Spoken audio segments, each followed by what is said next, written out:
Hi everyone, it's Bex. Welcome back to our channel. Today I'll be filming my Nonfiction November wrap-up. I managed to read 4 books during the month and start a 5th, so I do have some thoughts to share with you.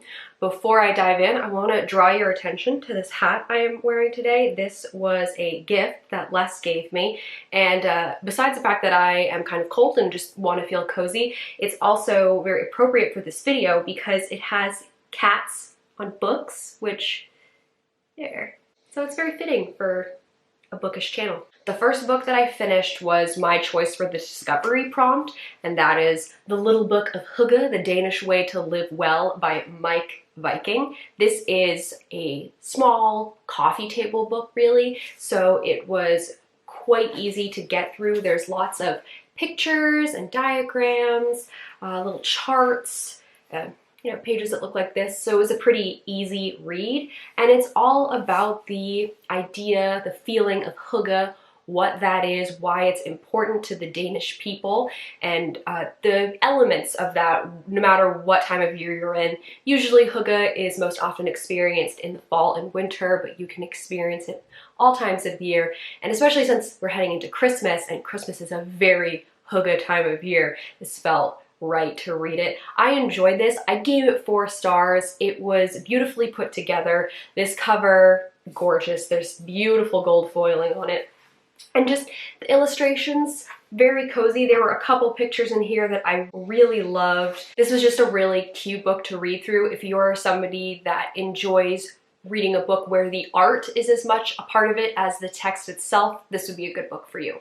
The second book I finished was for the movement prompt, and that was Parkland, Birth of a Movement by Dave Cullen. This is about the students specifically, but also touches on the faculty as well, of the Marjory Stoneman Douglas High School. Parkland was a mass shooting that happened in February of 2018. Many of you watching this video may remember that. I certainly remember when I first heard about it, and this is not so much a discussion of the shooting itself, though it is covered in this a bit.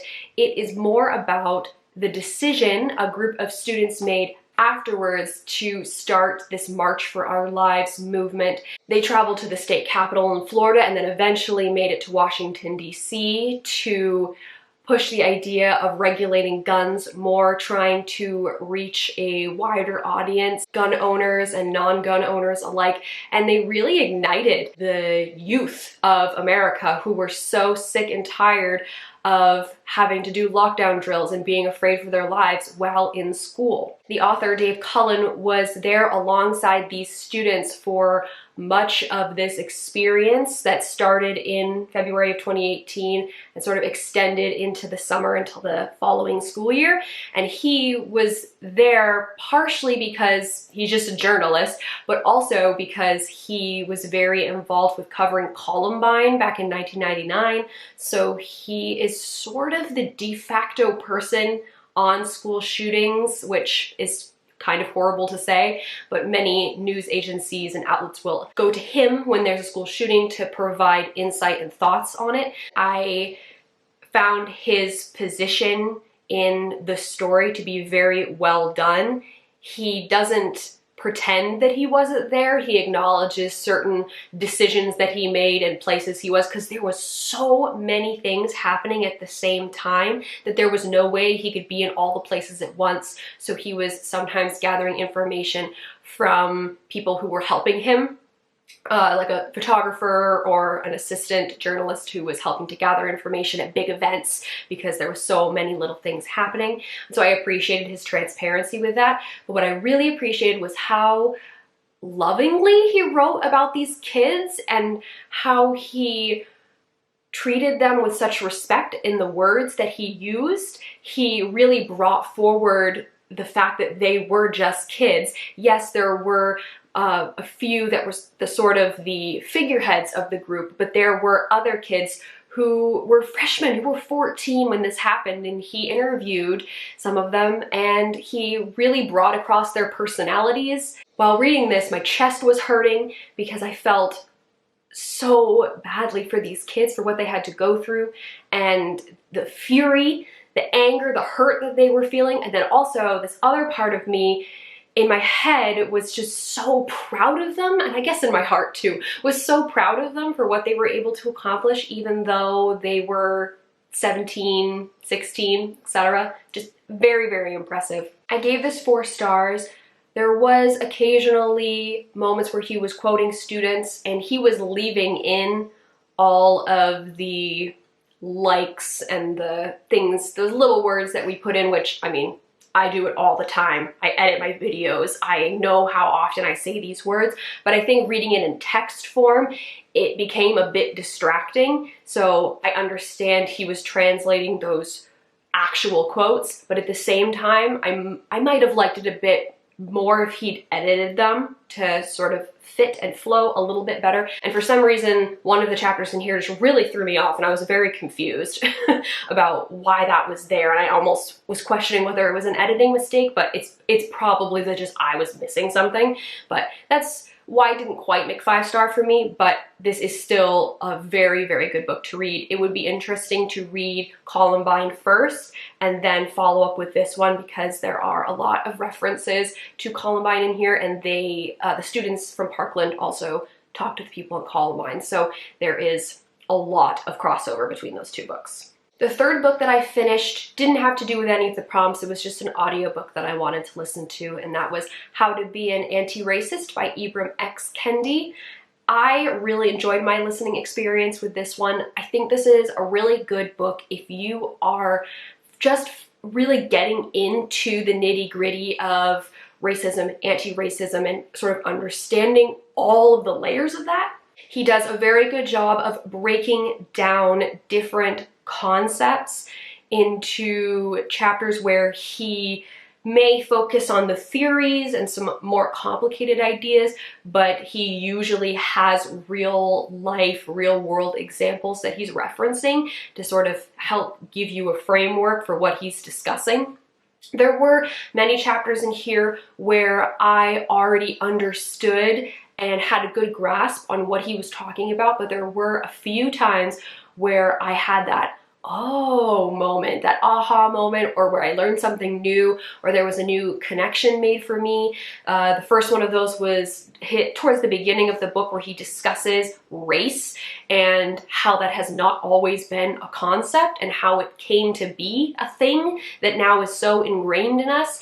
And I had never thought about that as something that didn't exist at one time. So it was really important for me to hear that and to understand that. And my sister had already listened to this audiobook earlier this year, so I was, every time something really interesting came up, or there was a factoid that scared me, or he just said something very interesting that really stuck with me, I was texting her and we were talking about it. So it was overall a really good reading experience for me. I did give it 4 stars, and I would definitely recommend this to people who are just starting that learning process. If you already have a good grasp on this, you've read some other books, you've studied this in some capacity, this book probably not going to give you too many new things, but you never know. You are getting his thoughts, his opinions, and there are different ways of addressing things, tackling problems, so you would at least get his viewpoint on it if you have never read any of his books before. Definitely recommend. The final book that I started and finished in November was The Mockingbird Next Door, Life with Harper Lee by Maria Mills.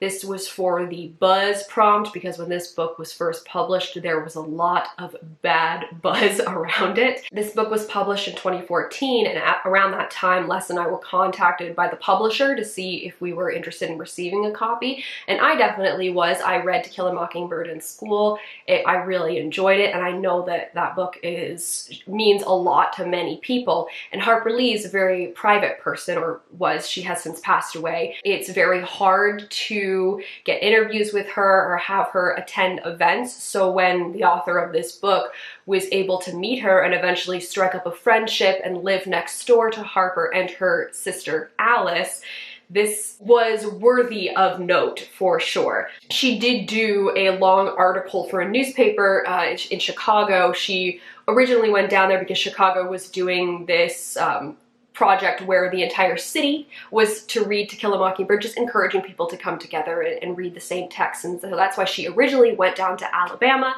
to try and speak with Harper Lee about this. Harper Lee's sister Alice, who's usually the person that if the press gets to talk to anyone, they talk to her first. She's like the gatekeeper.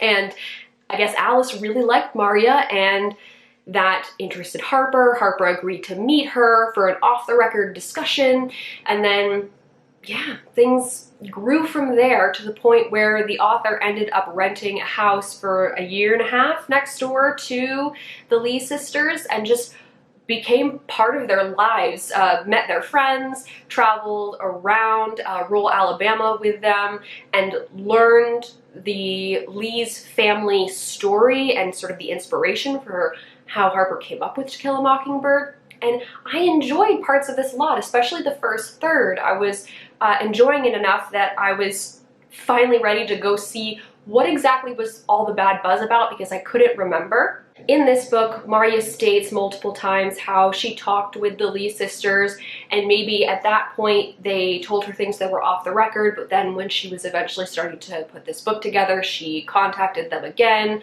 asked for clarification if it was okay to use it, and they did say yes, or they expanded on certain things. So she reiterated in this many times that she was given permission to share these stories, to be part of their lives, and so on. However, when the idea of this book first came to light, that it was going to be published back in 2011, Harper Lee did release something saying that she didn't condone it, she did not agree to it. And then she did it again in 2014 when the book was officially published. So that's where a lot of the buzz and the controversy comes from. The thing was, when this book was written, at least when the experiences in this book were first happening to Maria with Harper Lee and her sister, this was pre-Harper Lee having a stroke and really declining in health.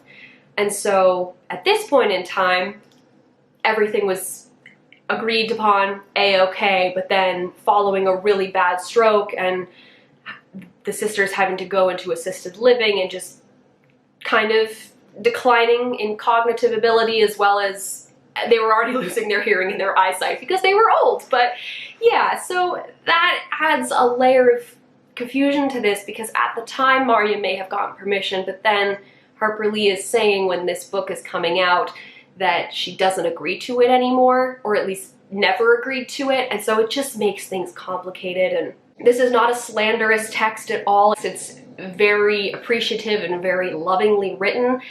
It's a very positive piece about the two of them. I ended up giving it 3 stars because I did enjoy the atmosphere of it, of being in southern Alabama and experiencing that more rural, slow-paced life. I just think that there was a lot of repetitiveness in this, in the sense of, yes, you're just living your everyday life in Monroeville, Alabama, and you know, you're going to dinner with these people, you're going to this store, you're doing your laundry with Harper Lee, which is funny, but also there's only so many times you can read about that. So that's why I do think that this book probably didn't really need to be a book. Before I touch on the final book that I did start, I just want to note that I had already started And the Band Played On before Nonfiction November, and I didn't end up reading any more of it during the month. I really wanted to focus on actually finishing books, and I knew I wasn't going to finish this one, so didn't get anywhere with this one. The final book that I did start was How to Survive a Plague, the story of how activists and scientists tamed AIDS by David France. This was my pick for the time prompt because these people were running out of time because HIV/AIDS was spreading and no one knew what was happening. I only got about 35 pages into this, but I did start tabbing it. It's incredibly informative, but also I do want to film a review on it in the future. So I don't have too much to say about this at this point, other than that I'm learning a lot, and this book really kicks off in 1981, and I'm 70 pages into this book, and I'm not even in 1981 yet, so this is a very thorough look, but it only goes up to 1987, whereas this one is going to go beyond that. David France, the author, was living in New York City at the time. He is a gay man, and so he was in the thick of everything that was happening there. And so you are getting, once again, a lot of names, but a little bit more focused than the other books. So I feel like this will be a little bit easier to get through. Good so far, but I am only 35 pages in, so hopefully it continues to be good. Alright, that's it. That's what I managed to start and finish during Nonfiction November. If you've read any of the books that I mentioned and you want to share your thoughts, please do so in the comments below. If you haven't read these, but you did participate in Nonfiction November, let me know what was the best book that you read.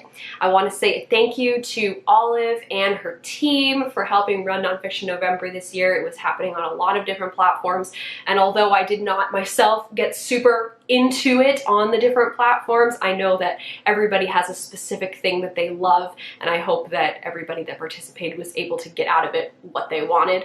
I always look forward to this, and I look forward to it happening again in 2021. As always, all of our links are in the down bar. You can go check those out if you feel so inclined. Thank you guys very much for watching, and I'll see you later.